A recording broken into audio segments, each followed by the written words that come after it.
पाँव में यदि जान हो तो मंजिल हमसे दूर नहीं, आंखों में यदि पहचान हो तो इंसान हमसे दूर नहीं, दिल में यदि स्थान हो तो अपने हमसे दूर नहीं, भावना में यदि जान हो तो भगवान भी हमसे दूर नहीं। अगर कोई करे उम्मीद आपसे तो ये उसका प्रेम है, वो मजबूर नहीं। दोस्तों, ऊंचे शिखर पर मेहनत और सच्ची लगन से पहुंच जाना प्रशंसनीय है, परंतु उससे भी ज्यादा अधिक प्रशंसनीय है उस ऊंचाई पर स्थिर बने रहना। क्योंकि कई लोग जितना जल्दी ऊंचाई पर चढ़ते हैं उतना ही जल्दी नीचे की ओर फिसल भी जाते हैं। क्योंकि जब पेड़ पर क्षमता से ज्यादा फल लग जाते हैं तो उसकी डालियां टूटना शुरू हो जाती हैं। वैसे ही इंसान को जब उसकी औकात से ज्यादा मिल जाता है तो वह रिश्तों को तोड़ना शुरू कर देता है। नतीजा ये होता है कि आहिस्ता आहिस्ता पेड़ अपने फल से ही वंचित हो जाता है और इंसान अपने रिश्तों से। दोस्तों, सफलता वक्त और बलिदान दोनों मांगती है, वो कभी भी प्लेट में परोसी हुई नहीं मिलती। इसीलिए तो कहते हैं किसी कार्य की शुरुआत करना आसान नहीं, लेकिन उससे भी ज्यादा कठिन है उसमें निरंतरता बनाए रखना। किसी ने क्या खूब कहा है, मंजिल दूर दिखती है तो पहुंचने की कोशिश करो, मुश्किलें बहुत होती हैं इन्हें हटाने की कोशिश करो, हौसला कम ना होने दो,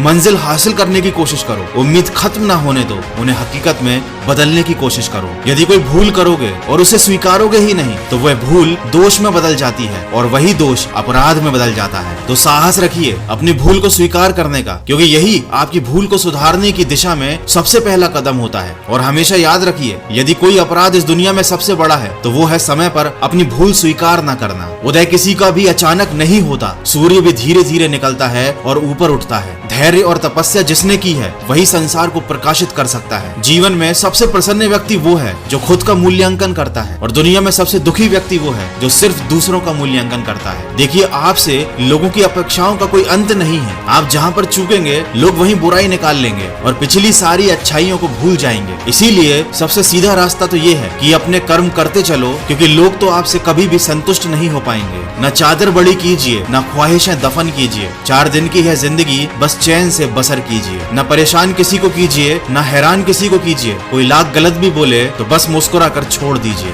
न रूठा किसी से कीजिए, न झूठा वादा कभी किसी से कीजिए। कुछ फुर्सत के पल निकालिए और खुद से भी मिला कीजिए। कौन से कपड़े पहनूं जिसमें मैं अच्छा लगूंगा, ये बात तो हम हर रोज सोचते हैं, लेकिन ऐसा कौन सा कर्म करूं जिससे मैं ऊपर वाले को अच्छा लगूंगा, ये हम कभी नहीं सोचते। दोस्तों, तन की खूबसूरती एक भ्रम है, सबसे खूबसूरत आपकी वाणी है। चाहो तो इससे किसी का दिल जीत लो और चाहो तो इसी से किसी का दिल चीर दो। अरे कल किसने देखा है, आज में खुश रहो। खुशियों का इंतजार कर दो लेकिन दूसरों की मुस्कान में भी खुश रहो। क्यों तड़पते हो हर पल किसी और के लिए, कभी तो अपने आप में खुश रहो। छोटी सी है ये जिंदगी, दोस्त हर हाल में खुश रहो। दोस्तों, आज के वीडियो में बस इतना ही। वीडियो के अंत में बस इतना कहना चाहूंगा, अगर खुश रहना है तो कल का काम भी आज करो। अपने समय की कीमत समझो और अपने हर सेकंड को सही से इस्तेमाल करो। और अगर आप अपने समय को सही से इस्तेमाल नहीं कर पा रहे हो, आप ये बात सीखना चाहते हो, तो एक किताब है जिसका नाम है ईट दैट फ्रॉग। इसे आप जरूर पढ़ लेना। अब हो सकता है किताब को पढ़ना आपको या तो पसंद ना हो या आपके पास इतना टाइम ना हो, तो आप चाहो तो इसी बुक की एक ऑडियो बुक सुन सकते हो कुकू FM पर, वो भी अपनी मनपसंद भाषा में। तो ये बिल्कुल बोरिंग भी नहीं होगा, आपको अलग से टाइम भी नहीं निकालना पड़ेगा। आप वॉक करते हुए, एक्सरसाइज करते हुए या अपना काम करते हुए ऑडियो बुक सुन सकते हो। आपको कुकू FM के बारे में पता ही होगा, ये इंडिया का एक लीडिंग ऑडियो पॉडकास्टिंग प्लेटफॉर्म है। यहाँ पर 1000+ आवर का कंटेंट, हजारों audio book summary regional language में अवेलेबल है। और साथ ही साथ इस रिपब्लिक डे मन की आवाज और कुकू FM साथ मिलकर 50% ऑफ लेकर आए हैं on Kuku FM's annual subscription, ताकि आप जैसे क्यूरियस इंडिविजुअल को वास्ट लाइब्रेरी ऑफ नॉलेज का एक्सेस मिल सके। सेल खत्म हो रही है 29 जनवरी को, तो उससे पहले यूज कीजिए कूपन कोड इंडिया और पाइए 50% ऑफ। डिस्क्रिप्शन में दी गई लिंक से कुकू FM को आप डाउनलोड कीजिए, सीखिए कुछ अच्छा और कुछ नया। मैं मिलूंगा आपसे जोश, जुनून और उत्साह से भरे एक और वीडियो के साथ। तब तक आप भी जुड़े रहिए मन की आवाज के साथ।